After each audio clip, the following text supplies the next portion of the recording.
மானஸ் பக்கங்கள். Hi friends, இது மாலிகாவின் கேளுங்க கதை கேளுங்க. மானஸ் எழுதிய விழி தாண்டிய கனவே, அத்தியாயம் 54. இருவரின் புகைப்படங்களையும் அப்படியே பார்த்து கொண்டு நின்றிருந்தார் சபாபதி. சில நிமிடங்கள் கழித்து உணர்வு பெற்றவர் ஓஹ் என்று சந்தோஷத்தில் தன் இரு கைகளையும் வாயின் மேல் வைத்து ஆழ்ந்த மூச்சை இழுத்து விட்டார். சத்தமில்லாமல் சிரித்து கொண்டவர் இருவரையும் மீண்டும் ஒரு முறை பார்த்து ரசித்தார். மனதிற்குள் அவருக்கு மகிழ்ச்சி பொங்கியது. இனி ஆராவோட வாழ்க்கை நல்லா இருக்கும். விக்கி அவளை நல்லா பார்த்துக்குவான். விக்கியை விட வைத்தி அவளை இன்னும் நல்லா பார்த்துக்குவான். விக்கியை பற்றின கவலையும் இனி இல்லை. ஆரா அவன் கூட இருக்கிற வரைக்கும் அவனை நல்லா வழி நடத்துவான். அகிலுக்கும் விக்கினா ரொம்ப இஷ்டம். அது மட்டும் இல்லாமல் இனி அவன் நம்மளை விட்டு எங்கேயும் போக மாட்டான். அவன்கிட்ட எப்பவும் போல உரிமையோடு பழகலாம். ஒரு சில நொடிகளில் அவர் மனதில் 1000 எண்ணங்கள் தோன்றின. மனதில் அவ்வளவு நிறைவு. அப்பா எங்க? விக்கியின் குரலில் சுயம் தெளிந்தவர் அவசர அவசரமாக முன்பு இருந்தது போலவே எல்லாவற்றையும் சரி செய்து வைத்துவிட்டு அறையை விட்டு வெளியில் வந்தார். சரியாக அவர் எதிரில் வந்து நின்றான் விக்கி. அவனை கண்டு சந்தோஷமாக புன்னகைத்தார். எங்கப்பா போனீங்க? அது ரெஸ்ட் ரூம் என்றார். ஓ ஓகே ஓகே வாங்க என்று அவர் கைப்பிடித்து அழைத்து சென்றான். சந்தோஷமாக அவன் முகத்தை பார்த்து கொண்டே நடந்தார் சபாபதி. அடுத்த அறைக்கு அவன் அனைவரையும் அழைத்து செல்ல அங்கே இருந்ததை பார்த்து எல்லோரும் திகைத்தார்கள். கொஞ்சம் சிறிய அறையாக இருக்க உள்ளே எந்தவித பொருட்களும் இல்லாமல் காலியாக இருந்தது. ஆனால் ஒரு பக்க சுவற்றில் சோட்டா பீம், டோரா போன்ற கார்ட்டூன் கேரக்டர்கள் பெயிண்டிங் செய்யப்பட்டு இருந்தன. அதை கண்ட அகில் வேகமாக அங்கே ஓடி அதனை பார்த்து கைத்தட்டி மகிழ்ந்தான். என்னடா விக்கி இது, இன்னும் கல்யாணமே ஆகல, அதுக்குள்ளே உன்னோட குழந்தைக்கு ரூம் ரெடி பண்ணிட்டியா என்று சிரித்து கொண்டே கேட்டார் ஜமுனா. ஆமாம்மா, எப்படியும் ரெடி பண்ணி தானே ஆகணும் என்றான் விக்கி. ரொம்ப ஃபாஸ்ட்டு தாண்டா நீ என்று சொல்லி அவன் முதுகில் ஒரு அடி வைத்து சிரித்தார் ஜமுனா. ஆராவோ திகைத்து போய் பார்த்து கொண்டு இருந்தாள். அறையை விட்டு எல்லோரும் நகர்ந்ததும் அவன் கைப்பிடித்து இழுத்து அங்கேயே நிறுத்தினான் நாகராஜ். என்னடா என்றான் விக்கி. அதை நான் கேட்கணும். என்னடா இதெல்லாம்? ஏன் உனக்கு தெரியாதா? இந்த ரூம் அகிலுக்கு தானே? ஆமாம் என்றான் அலட்சியமாக. எனக்கு உன் மேலே கோவந்தாண்டா வருது. ஏன்? இவ்வளவு எல்லாம் பண்ணிட்டு இன்னும் அவளை கல்யாணம் பண்ணாமல் எத்தனை நாளைக்கு இருப்ப? அவள் சம்மதிக்கிறாளோ இல்லையோ, முதல்ல கல்யாணம் பண்ணிக்கோ. எனக்கு என்னவோ அவள் முகத்தில் இப்போ கொஞ்சம் மாற்றம் தெரியுது. அது எனக்கும் புரியுது. இன்னைக்கு ஃபங்க்ஷன் முடிஞ்சதும் அப்பா கிட்டேயும் சபா அப்பா கிட்டேயும் பேசிட போகிறேன். இவங்க எல்லாம் ஓகே, பிரச்சனை இல்லை. அவன் மாமன், அவனை பற்றி யோசிச்சு பார்த்தியா? அவனை பார்த்தாலே எனக்கு உடம்பெல்லாம் நடுங்கும். பத்தாததுக்கு இப்போ டிஎஸ்பியாக ப்ரமோஷன் வேறு கிடைக்க போகுதாம். எதுக்கடா இப்போ இப்படி பதறுற? அந்த ஆள் ஏற்கனவே எப்போன்னு என்னை பிடிச்சி டார்ச்சர் பண்ணிக்கிட்டு தான் இருக்கான். என்னடா சொல்கிற? நிஜமாக தான் சொல்கிறியா? என்று கண்கள் சிமிட்டி புன்னகைத்தான் விக்கி. சூப்பர்டா, அப்போ கலக்கு. சீக்கிரமாகவே கல்யாண சாப்பாடு போட்டுடுடா. என்று சொல்லிக்கொண்டே நாகராஜின் தோளில் கைகை போட்டு வெளியில் இழுத்து வந்தான் விக்கி. அவர்கள் பேசுவதையெல்லாம் கேட்டுக்கொண்டிருந்த சபாபதிக்கு மகிழ்ச்சி பொங்கியது. அவரும் நகுலனை பற்றி தான் யோசித்து கொண்டிருந்தார். அவனுக்கும் இதில் சம்மதம் என்றால் வேறு என்ன பிரச்சனை இருக்கிறது? முதலில் இந்த திருமணத்தை நடத்தி முடித்து விட வேண்டும் என்று சந்தோஷமாக எண்ணிக்கொண்டவர் வைத்தீஸ்வரனை தேடி சென்றார். பட்டு வேட்டி கட்டுவதற்காக முயற்சி செய்து கொண்டிருந்த அவரிடம் சென்றவர் அவர் அதனை கட்ட உதவி செய்து கொண்டே கேட்டார் சபாபதி. வைத்தி, நான் உன்கிட்ட ஒன்று கேட்கணும். கேளுடா. உனக்கு விக்கியை ரொம்ப பிடிக்கும் தானே? இது என்னடா கேள்வி? அவன் ஆசைப்பட்ட என்ன வேணும்னாலும் செய்வ இல்லை? அவன் பொறுப்பே இல்லாமல் இருந்தப்பவே அவனுக்காக எல்லாத்தையும் பார்த்து பார்த்து செஞ்சுருக்கேன். இப்போ செய்ய மாட்டேனா? அவன் கேட்குறது என்ன? கேட்காதது கூட செய்வேன் என்று சொல்லி கண்ணடித்தார். ரொம்ப சந்தோஷண்டா என்று அவரை அணைத்து விடுத்தார் சபாபதி. கணபதி பூஜையும் ஹோமமும் முடிந்து பால் காய்ச்சினார்கள். கொஞ்சம் சொந்தங்கள், அந்த தெருவாசிகளில் பழக்கமானவர்கள், வைத்தீஸ்வரனோடு வேலை செய்பவர்கள், விக்கிக்கு வேண்டியவர்கள் என்று அனைவரும் அங்கே கூடியிருந்தனர். மெல்ல தன் அப்பாவை நெருங்கி வந்தான் விக்கி. அப்பா, எல்லாரும் கிளம்பி போனதும் உன்கிட்ட கொஞ்சம் முக்கியமான விஷயம் ஒன்று பேசணும். எல்லாரும் போனதுக்கப்புறம் நீ பேசு. இப்போ எல்லாரும் இருக்கும்போது நான் உனக்கு ஒரு சர்ப்ரைஸ் கொடுக்குறேன் என்றார். என்னப்பா என்றான் ஆச்சரியமாக. பொருடா என்றவர் எல்லோரிடமும் பொதுவாக கூறினார். விக்கிக்கு கல்யாணம் பேசியிருக்கேன். எல்லோரும் ஒரு நொடி திகைத்தனர். அப்பா, என்ன சொல்கிற என்றான் விக்கி குழப்பமாக.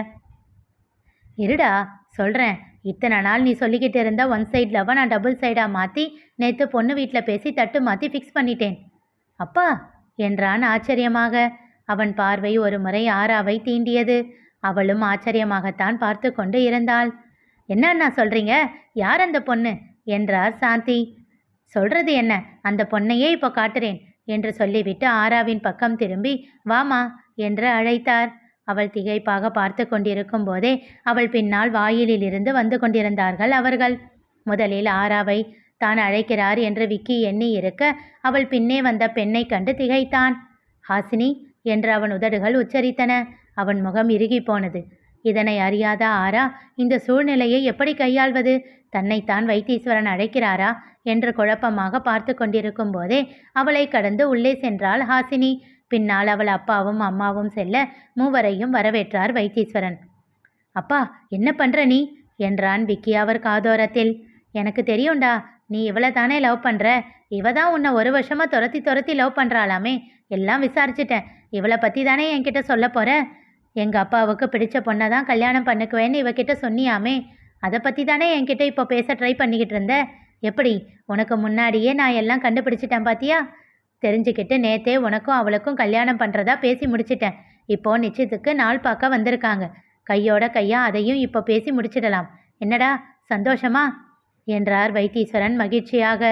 திகைத்த விக்கி அவசரமாக ஆராவை பார்க்க அவள் முகத்தில் வலி பிரதிபலித்தது. இத்தனை நாள் அவள் முகத்தில் காட்டாத காதலை இப்பொழுது காட்டிய வலியின் மூலம் அவன் உணர்ந்தான். நாகராஜ் வேகமாக விக்கியின் அருகில் வந்து அவன் கையை அழுத்தமாக பிடித்தான். என்னடா இதெல்லாம், முதல்ல அப்பா கிட்ட பேசு என்றான் கோபமாக. அவனோ அப்போதுதான் தன் சுயம் உணர்ந்து அவசரமாக அவரை பார்க்க அதற்குள் ஹாசினியின் அப்பா அவரிடம் பேச தொடங்கியிருந்தார். ஹாசினியையும் எல்லோரும் பார்த்து, ரொம்ப அழகா இருக்கம்மா, எங்கள் விக்கியை கல்யாணம் பண்ண கொடுத்து வச்சிருக்கணும் என்று பேசத் தொடங்கினர். சபாபதியின் முகம் இறுகி போனது. அவர் மெதுவாக ஆராவின் அருகில் வந்தார். விக்கி வைத்தியின் அருகில் சென்றான். அப்பா, ஒரு நிமிஷம் நான் சொல்கிறத கேளு. எதுக்கு இப்போ இப்படி அவசரப்படுற என்றான் மெல்லிய குரலில். இப்போ அவசரப்படாம வேற என்ன பண்ண சொல்கிற? இன்னும் எத்தனை வருஷத்துக்கு இப்படியே இருப்ப? வயசு ஆகிட்டே இருக்கு. சீக்கிரம் கல்யாண தேதியும் பார்த்துட போகிறேன். எனக்கு இவளை ரொம்ப பிடிச்சிருக்கு. உனக்கு ஏற்ற பொண்ணு. எனக்கு எந்த அப்ஜெக்ஷனும் இல்லை. அவளுக்கு என்ன குறை இருக்கு? நான் ஏன் வேண்டாம்னு சொல்ல போகிறேன்? அப்பா, எனக்கு கோபம் வருதுப்பா. என்னை டென்ஷன் பண்ணாத. ஒரு நிமிஷம் பொறு. எல்லாரும் கிளம்பி போகட்டும். நான் உன்கிட்ட கொஞ்சம் பேசணும் என்றான் கோபமாக. எல்லோர் முன்பும் ஆராவை பற்றி சொல்லி யாரேனும் ஏதேனும் சொல்லிவிட்டால் என்ன செய்வது என்று பயந்து எல்லோரும் கிளம்புவதற்காக இதுவரை காத்து கொண்டிருந்தான் விக்கி. இப்பொழுது இப்படி ஒரு சூழ்நிலையில் வேறு வழியின்றி எல்லோர் முன்பும் சொல்லிவிட முடிவு செய்து கொண்டான். நேராக சென்று ஆராவின் கையை பிடித்து இழுத்து வந்து, இவளைத்தான் லவ் பண்ணுறேன் என்று சொல்லிவிட நினைத்து திரும்பி பார்த்தான். அங்கே ஆரா இல்லை. அதிர்ச்சியாக பார்த்தவன் வேகமாக அவளை தேடினான். அவள் எங்கேயும் இல்லை. ஜமுனாவிடம் சென்று, ஆரா எங்கம்மா என்றான். அப்போதுதான் திரும்பி பார்த்தவர், தெரியலையே விக்கி, இங்கே தானே இருந்தா. சரி, அவளை விடு. அந்த பொண்ணு ரொம்ப அழகா இருக்காடா, சூப்பர் செலெக்ஷன் என்றவாறே அவன் கன்னம் கிள்ளி முத்தம் வைத்தார். அம்மா என்று ஒரு நொடி கோபமாக சொல்லிவிட்டு வேகமாக தனியே வந்து ஆராவின் எண்ணிற்கு அழைத்தான். ஆட்டோவில் வீட்டை நோக்கி சென்று கொண்டிருந்த ஆரா தன் போனில் அவன் அழைப்பை பார்த்தாள். சில நிமிடங்கள் அதனை ஏற்காமல் பார்த்து கொண்டிருந்தவள் பின் ஒரு முடிவுக்கு வந்து அழைப்பை ஏற்றாள். பாப்பா, எங்க இருக்க நீ? தன்னை கட்டுப்படுத்தி அமைதியாக்கி கொண்டவள், கொஞ்சம் தலைவலி விக்கி, அதான் வீட்டுக்கு போயிட்டுருக்கேன் என்றாள். பொய் சொல்லாத பாப்பா, நீ எதுக்கு வீட்டுக்கு போகிறேன்னு எனக்கு தெரியாதா? முதல்ல இங்கே திரும்பி வா. நான் அப்பா கிட்ட உன்னை பற்றி சொல்ல போகிறேன். அவர் ஏதோ தப்பாக புரிஞ்சுக்கிட்டு இதெல்லாம் பண்ணிட்டாரு. அவன் சொல்லி கொண்டே போக, விக்கி விக்கி ஒரு நிமிஷம், எதுக்கு இப்போ இப்படி டென்ஷன் ஆகுற என்றாள். ஏய், என்ன பேசுகிற? டென்ஷன் ஆகாமல் என்ன பண்ண சொல்கிற? இப்போ முதல்ல எதுக்கு இங்கேருந்து கிளம்பி போனேன், அதுக்கு பதில் சொல்லு.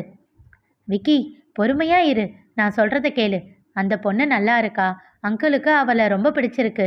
பேசாமல் அவளை கல்யாணம் பண்ணிட்டு லைஃப்பில் செட்டில் ஆகிடு. ஆரா என்றான் கோபமாக. இப்போ ஏண்டா இப்படி கோபப்படுற? அங்கிள் சொன்னதை கேட்ட இல்லை? அவளுக்கு என்ன குறைன்னு? அது கரெக்டு தானேடா. குறை அவளுக்கு என்ன இருக்கு? அது எனக்கு தானே இருக்கு என்றவள் ஒரு நொடி நிறுத்தி மெல்லிய குரலில் கூறினாள். என்ன இருந்தாலும் நான் செகண்ட் ஹேண்ட் தானே. ஏச்சி, என்ன பேசுகிற என்று கத்தினான் விக்கி. விடுடா, இப்போ எதுக்கு இப்படி டென்ஷன் ஆகுற? நான் உண்மையை தானே சொன்னேன். ப்ளீஸ் விக்கி, உன்னை கெஞ்சி கேட்குறேன். அங்கிள் முன்னாடி என்ன குற்றவாளியாக நிறுத்தி வச்சிடாத.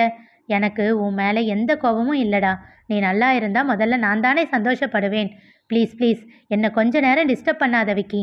தனியாக விடு, திரும்பவும் கால் பண்ணாதடா என்றவள் அழைப்பை துண்டித்து ஃபோனை ஸ்விட்ச் ஆஃப் செய்தாள். ஆரா அழைப்பை துண்டித்ததும் மீண்டும் அவளை அழைக்க முயற்சி செய்தான். அவள் எண் ஸ்விட்ச் ஆஃப் என்று வர காலை வேகமாக தரையில் உதைத்து ச்ச என்று விட்டு அவசரமாக உள்ளே சென்றான். அங்கே நாகராஜ் இவனை எதிர்பார்த்து இவனை முறைப்போடு பார்த்து கொண்டு இருக்க வைத்தீஸ்வரனோ நிச்சயதார்த்த நாளை குறித்து முடித்துவிட்டு இருந்தார். இனி நிகழப்போவது என்ன தெரிந்து கொள்ள தொடர்ந்து கேளுங்க. கதை கேளுங்க. மீண்டும் சந்திப்போம்.